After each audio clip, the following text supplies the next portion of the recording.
Why do the hottest celebrities on this planet struggle with their looks? Like, should they be on top of the world? Hey guys, welcome back to the More Than Sexy podcast. I'm your host, Jasmine, and thank you for tuning in. This is going to be a very brief video, and this is really sad to me. We're going to talk about the celebrities that are struggling with body dysmorphia. And first, before I get started, I want you to push subscribe. And if you're listening from Apple or Spotify, then make sure that you're following so that you don't miss a future episode. We got some great things in store, and I don't want you guys to miss it. So let's get into it. Okay, Megan Fox, one of the hottest women on the planet, not from my opinion, but just from everybody else's opinion. I mean, I think people are beautiful, whatever. But she truly is like a firecracker, you know what I mean? And she has revealed that she's diagnosed with body dysmorphia. She's revealed this to Sports Illustrated in a blog about 2 months ago. And I was really shocked. There are honestly more celebrities struggling with this than we know. There is Billie Eilish. I mentioned in a podcast previously how Khloe Kardashian struggles with low self-esteem, and she actually takes like beta blockers for her issue.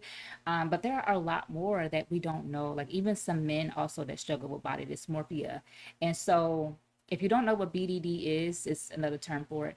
Body dysmorphia is the fear of having a deformity. It comes from the word dysmorphophobia. So it's like a fear of something being wrong on your body. And the symptoms are obsessive compulsive disorder, when you're constantly looking at your face, you're constantly trying to change something about you, you're hyper focused on a flaw that nobody else can really see. And it almost appears like it's an imaginary thing, but it's just this person is so hyper focused on an issue with their body that they can't, like, they're distracted by it.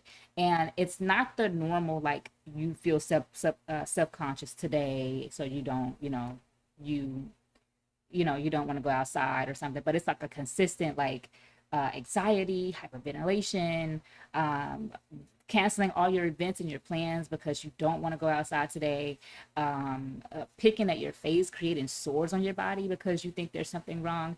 It's like a really, like, excessive, like, that's why it has to be excessive. So to be diagnosed with this, you have to go see a psychiatrist, you have to go see a counselor. You can't just do this yourself.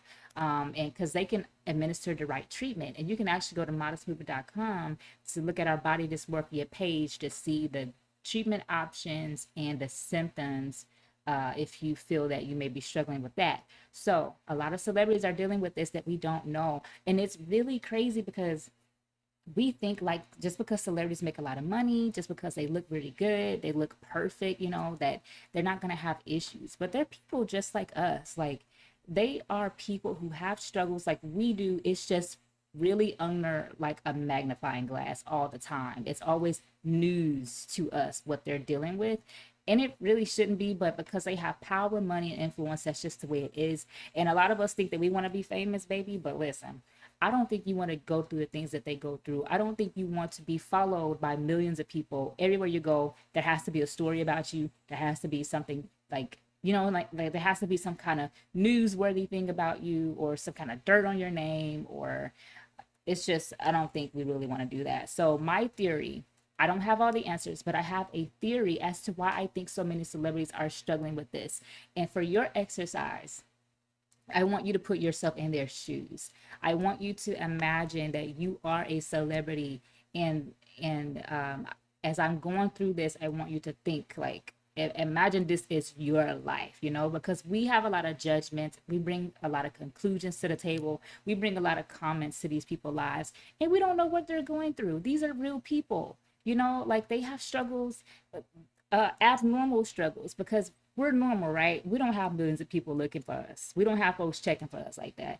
Like, but they have millions of people that they have to answer to. Millions of people that their opinions, like, matter. You know what I mean? So let me talk about my theory for a moment of why I think Billie Eilish, Megan Fox, Khloe Kardashian, why I think that this is a constant issue in the celebrity culture. And a lot of people probably have BDD and don't even know it because they just don't know that it's a thing that they can get help for. They probably just think it's like a regular, like, subconscious issue. when really it's like, a mental illness that they can get treatment for. So the reason why I think a lot of them struggle is because their lives are under a magnifying glass. So imagine that you're going out to get coffee one day, you're going out to an event, and you have paparazzi on your heels looking for a newsworthy thing to say about you, looking for a bad image, looking for a great image, looking for something that they can get paid for about your life. They're not out for your best interest, they're out for your worst, because probably the worse it gets, the more money they get paid. You know what I mean? Like, imagine that you just followed by sharks all day that are looking to make a buck off of your struggles.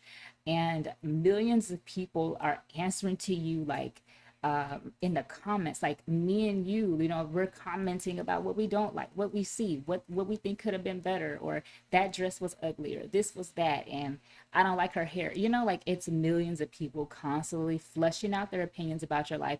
Imagine how me and you feel now on a normal level. Like, you probably got low self-esteem because the neighborhood bully said your forehead was too big. That was me.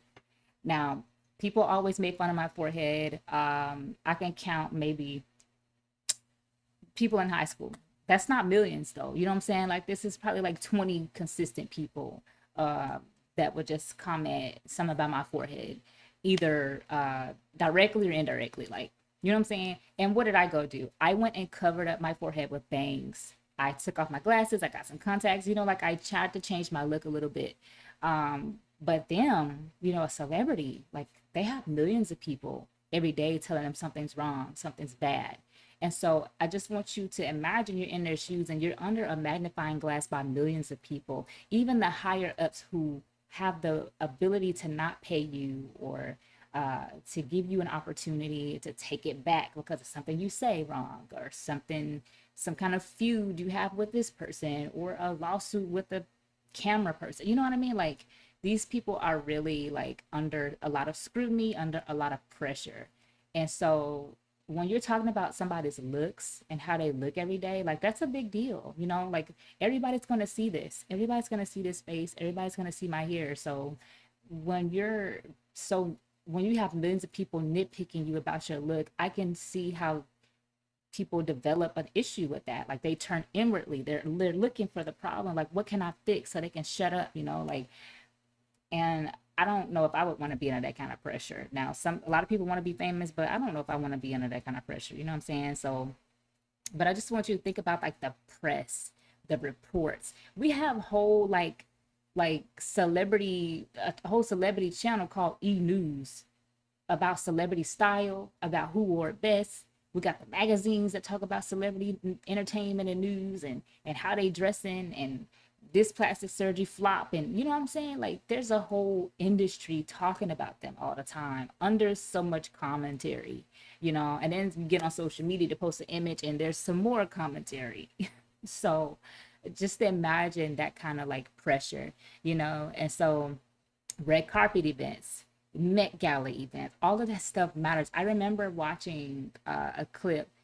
Kim Kardashian spent 7 months, like over half of the year, looking for a dress for the Met Gala. And, like, 7 months, I'm like, dang, like, I don't even take 7 minutes to find something in the closet to wear to church. You know what I'm saying? Like, she's spending 7 months and switching designers constantly, switching, like, looking for that perfect look. You know what I'm saying? Like, it's really important to them. I think their image is, like, probably number one on the list, because this is what people talk about the most. You know what I mean? So just think about that for a moment before we cast judgment, before we blot out comments about them. Just think about how much pressure and scrutiny that they're under right now. And so Megan Fox revealed this to Sports Illustrated, that she has been struggling with this. She said on the interview that she has never liked her body, and that is crazy to think about. When you think somebody looks so hot and so perfect, to themselves it's not that way. To her, it's like, I've never liked anything about my body. And it's like, wow, you know, did this come from childhood, or did this come from people constantly telling you how bad something is? Because when you have BDD, you're thinking about something that's bad that really it's not. It's just because so many comments have been made about it that you start to have this in your mind, like a broken record, that something is just wrong with you. So it's like, wow, like someone so gorgeous as she is, struggling with her body, never liking it. That's really got to be depressing, you know what I mean? And that's why she's going through treatment now about that. Like, it's really sad. So anytime you're in the spotlight, guys, like your choices, your looks, what you say, all of that matters. Like, it's like extreme public criticism. And it kind of ties into some of the other episodes that I've done. Like, I know we talked about Khloe and her self-esteem issues, and she was saying how it's because of how she's gonna look when she goes to the event. It's because of what, like, the fear of people. It's being afraid of how you're gonna look when you go. And when I think about the recent episode about the Hooters waitresses who were shedding light about their mental health, is that because their bodies are such a priority to their job, that they actually have like extreme body monitoring behavior. Like, they probably end up struggling with BDD at some point, but don't know how to get treatment, or don't know that it's a thing. Because a lot of their symptoms were just like the body dysmorphia symptoms, the body monitoring, the excessive paying attention to yourself, and taking on the current beauty standards of today. Like, all of that started to matter to them because their bodies mattered to that establishment. It's like when you're under a magnifying glass, these things become higher up on your level. Like, think about the priorities before somebody ever said something about your looks. Your look was probably like number five, but because your body becomes like a standard, or like an entry point, or the reason why you get paid, or the reason why you get opportunities, then it rises up to number one on your list. So this is my theory. This is why I think, and I think the numbers don't lie and the results don't lie either. If they develop extreme body monitoring behavior at their job, at a job like Hooters that focuses on their body, then we can pretty much say as a theory that the looks became a priority, like became that top spot next to the money that you're making. You know what I'm saying? Because that's what matters for you to get paid, and for you to eat, and for you to, like, function in society. Like, I can't imagine, the celebrity level of that. So let's talk about the root of this disease. It's rooted in fear. Like I said previously, body dysmorphia comes from the term dysmorphophobia. It's the fear of having a deformity. And so it's like you're fearing something is wrong when it isn't. Even though the press and the comments say something bad, or something is wrong, something's ugly, it doesn't mean that that's the truth. It's just a subjective opinion. And I think it's very dangerous for us to live by the subjective opinions of other people, because opinions change. One comment says this is perfect, another comment says this is terrible.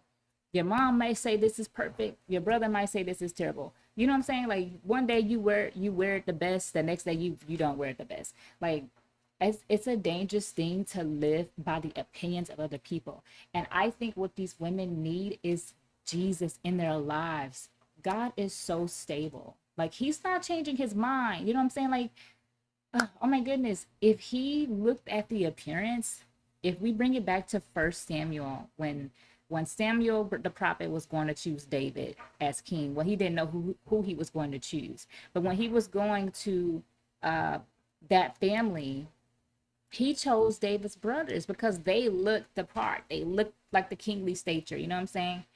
But God was like, I don't look at appearance, I look at the heart. So, like, God is not looking at the appearance of things like millions of other people are doing. So I believe these women need Christ in their lives. They need him, for one, to go to heaven, two, to be forgiven of their sins, and then three, to know that he loves them the way that they are, and that he's stable and he's not going to change. When all of the world is against them and they're giving out all of their opinions, and the news is saying this, the commentary is saying that, the 1 minute they're up, 1 minute they're down, the opportunities are here, the opportunities are gone, they need Jesus to keep them stable. And me and you also need that as well, because we have our own circumstances in life. As a normal human being, without millions of dollars, without millions of people watching us, we need to know also that Jesus is stable. Jesus loves us. He is the rock on which we can stand. Standing on the world system and all of their little subjective opinions, like, it's quicksand, guys, because when a storm comes, you're falling down. You're tossed and fro by the wind and the waves, like the Bible says. So I believe these women need Christ Jesus, and I pray to God that somebody would share this with them. Somebody would share Jesus Christ with them in their circle, because if you're not stable on the firm foundation, then your life is just sinking sand. You know, your self-esteem sinks, your money can sink, everything is up for a loss, for grabs, you know, when you're banking your life on the world system and on the opinions of other people. And so if you're somebody who thinks you struggle with body dysmorphia, then you can go to your health insurance, to the mental health part, and see if you're covered, and get get a psychiatric, I can never say it right. Get a psychiatric evaluation to see if that's something that you actually have. So you can start getting treatment. You can also go to modestmovement.com to look at our body dysmorphia page to see what those symptoms are and what the possible treatments would be for you. So I hope this has helped you guys. Please share this on your social media, because there are many people who struggle with BDD and they don't know it. So stay tuned to the modestmovement.com More Than Sexy podcast, and I'll see you guys next time.